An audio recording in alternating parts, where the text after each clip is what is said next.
주님께서 여러분과 함께 루카가 전한 거룩한 복음입니다.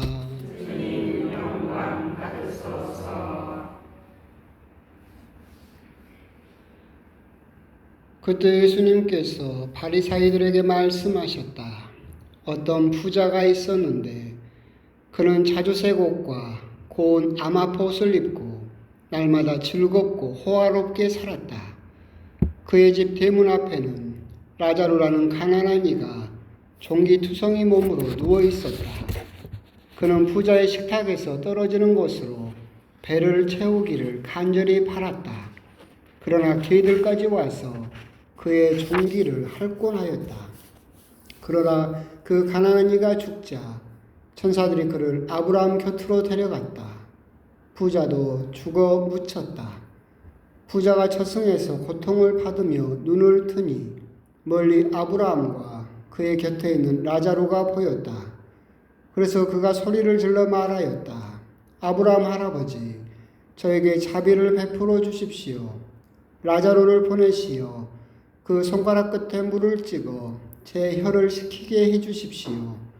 제가 이 불길 속에서 고초를 겪고 있습니다. 그러자 아브라함이 말하였다. 애야, 너는 살아있는 동안에 좋은 것들을 받았고 라자로는 나쁜 것들을 받았음을 기억하여라. 그래서 그는 이제 여기에서 위로를 받고 너는 고초를 겪는 것이다.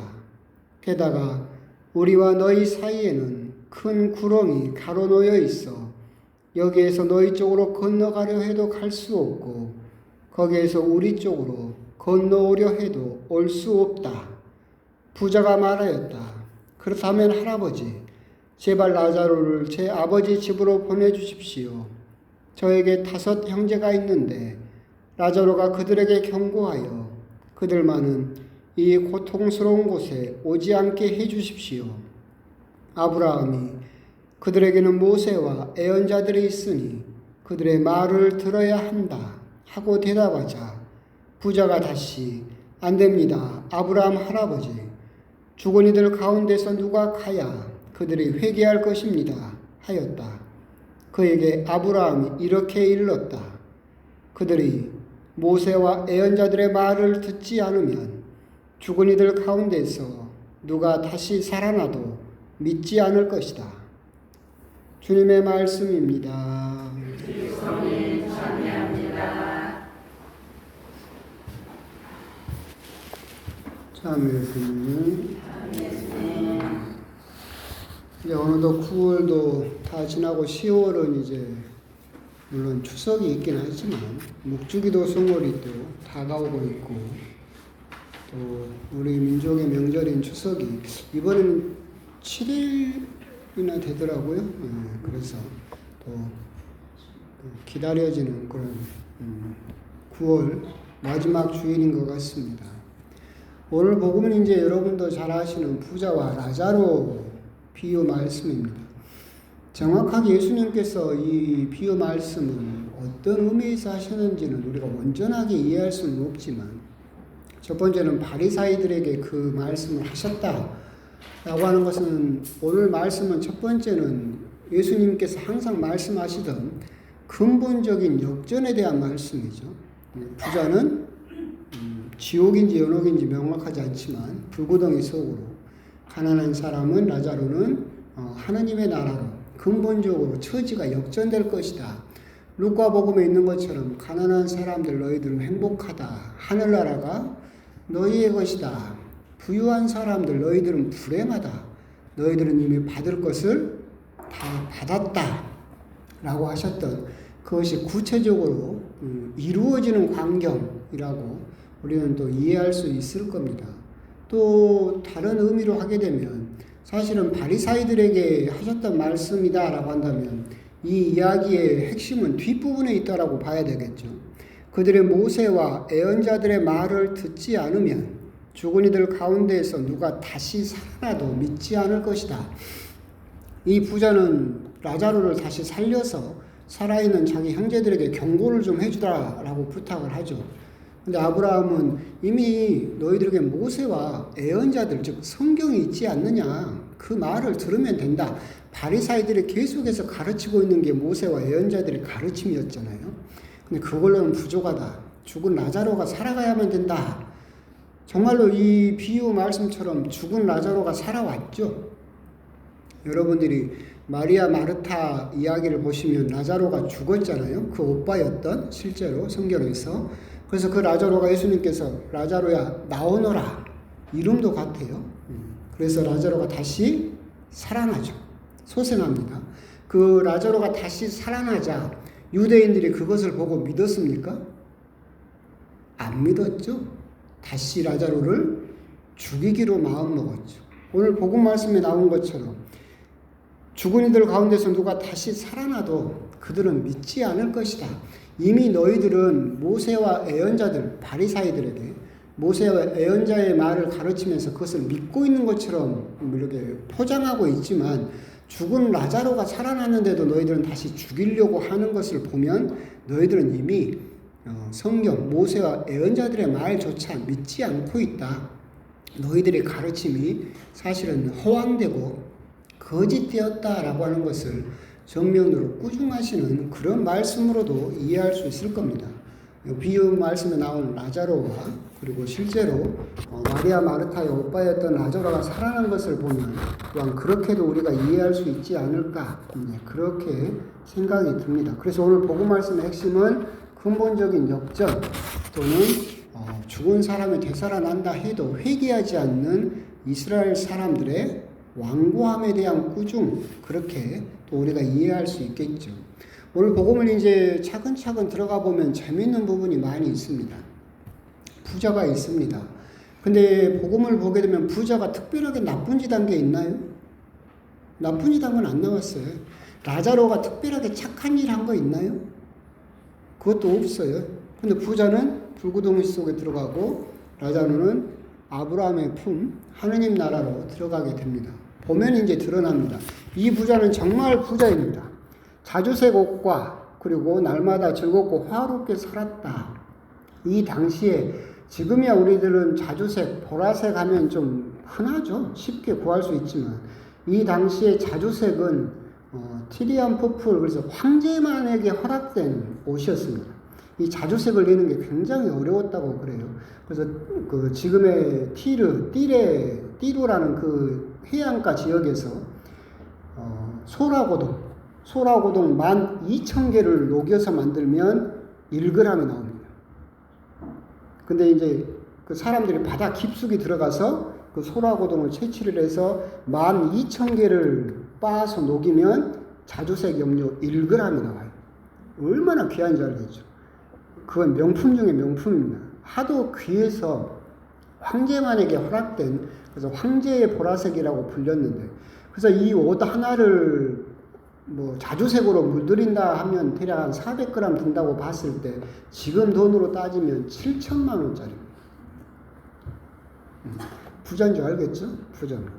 그리고 라자로가 이제 부자의 식탁에서 떨어지는 것으로 배를 채우기를 간절히 바랐다. 예수님 당시의 부자들은 팔레스타인이 하도 물이 귀하니까 밥 먹을 때 물로 손을 닦는 것이 아니라 빵으로 손을 닦았습니다. 이 부자는 빵으로 자기 손을 닦고 빵을 집어 던지면 그걸 누가 주워 먹습니까? 라자로가 주워 먹었죠. 그런데 이 부자의 죄는 특별하게 나쁜 짓을 한 것이 드러나지 않는 것처럼 보이지만 이 부자가 저지른 첫 번째 죄는 무관심입니다. 이 부자는 자기 빵을 던지면 닿을 거리에 불쌍한 사람은 거지가 앉아있다는 것을 알았습니까? 몰랐습니까? 알았죠.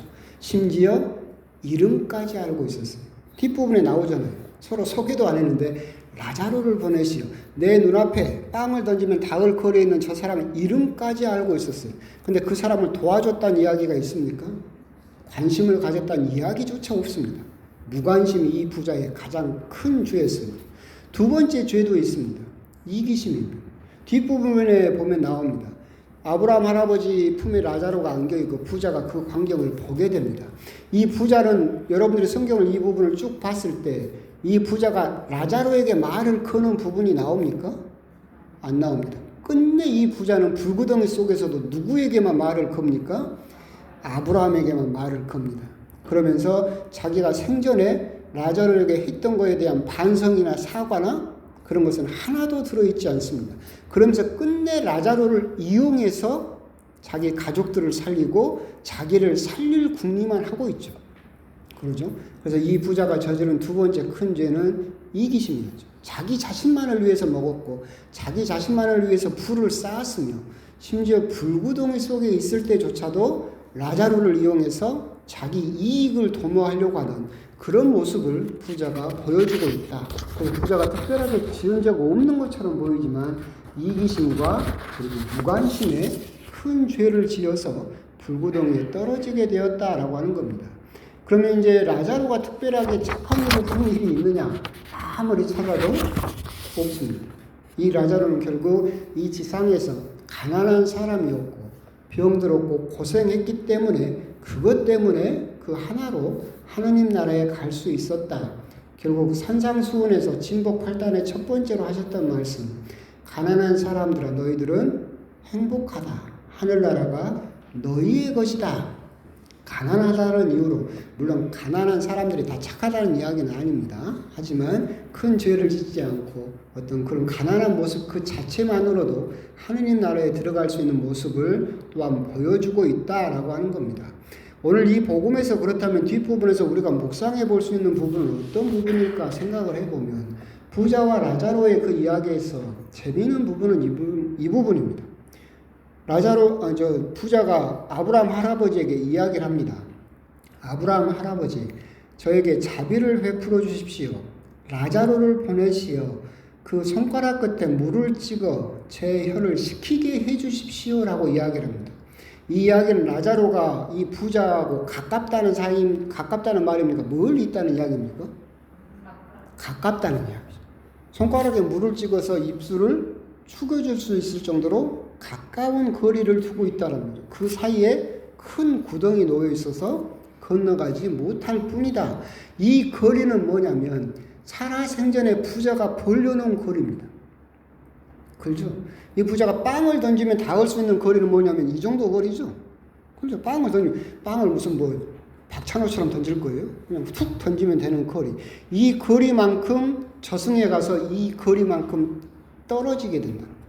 그런데 이 세상에서 지금 우리가 세상에 살고 있을 때는 그 거리를 좁힐 수 있습니까? 없습니까? 있죠. 지금 우리가 깨달으면 어떤 사람과 거리가 이렇게 벌어져 있구나 하면 이 거리를 지금 좁힐 수 있죠. 근데 저승에 가면 이 거리를 좁힐 수 있습니까? 없습니까? 없다는 거죠. 그러면 무슨 말이냐면 나하고 가난한 사람들, 내 관심 속에 들지 못했고 저기에서 울고 있는 사람들, 피해를 입은 사람들, 아니면 수많은 가난한 사람들과의 거리를 어디서 좁혀놔야 된다? 지금 좁혀놔야 된다. 지금 좁혀놓지 않으면 저승 가서는 그 거리를 좁힐 방법이 없다. 우리 역시도 부자만큼 그렇게 큰 부자는 아니지만 우리 역시도 수많은 무관심 속에 살고 있죠. 수많은 이기심에 쌓여서 살고 있습니다. 그래서 나만 먹고 내 가족만 잘 되기만 바라면서 살고 있지만 그러면서 우리 역시도 똑같이 무관심 속에서 누군가를 멀리하고 그 거리를 벌려놓게 된다라고 한다면 나중에 저승에 딱 그만큼 거리가 멀어지게 될 것이다. 하지만 이 세상에서는 충분히 우리들이 노력해서 그 거리를 좁힐 수 있지만 저승에 가게 되면 그 거리는 건널 수 없는 정말 무적행의 그런 거리가 되어버릴 수밖에 없을 것이다. 오늘 복음에서 결국 근본적인 역전이라든가 여러 가지를 생각해 볼 수도 있겠지만 우리가 한번 곰곰이 생각해 봐야 될 것은 추석을 맞이해서 우리가 정말로 무관심 속에서 또 어떻게 생각을 해보면 10월입니다. 한 해를 마무리하면서 내가 정말로 다른 사람을 위해서 손을 내민 적이 있었던가, 또는 한 해를 살면서 다른 사람에게 내가 어떤 후원이나 어떤 기부나 도움을 그렇게 기꺼이 준 적이 있었던가, 나는 정말로 그렇게 무관심 속에 있는 사람들과의 거리를 좁히려고 했었던가, 그런 부분에 대해서 우리들이 조금 묵상을 해볼 필요가 있지 않을까. 서둘러서 지금 그 거리를 좁혀놓지 않으면 나중에 그 거리는 더 이상 극복할 수 없는 거리가 될 것이고, 아무리 혀끝에 물 한 방울 적시기를 원한다 하더라도 내가 무관심으로 인해서 보려는 그 거리로 인해서 우리들은 거기를 벗어날 수 없게 될 것이다 라고 하는 점, 그런 점을 또 우리가 한번 곰곰이 돌아볼 필요가 있을 것 같습니다. 오늘 부자와 라자로의 비유 말씀을 한번 곰곰이 묵상을 해보시고, 제 생각에는 가장 큰 핵심은 근본적인 역전, 그리고 죽은 사람이 살아나도 믿지 않았던 이스라엘 사람들의 그 완고함, 그것을 예수님께서는 이야기를 하시고자 하셨던 것 같지만, 오늘 현대인들에게, 우리에게 묵상으로서 남겨진 것은 거리를 지금 좁혀놔야 된다라는 점을 한번 곰곰이 묵상을 해 보셨으면 좋겠습니다. 아멘.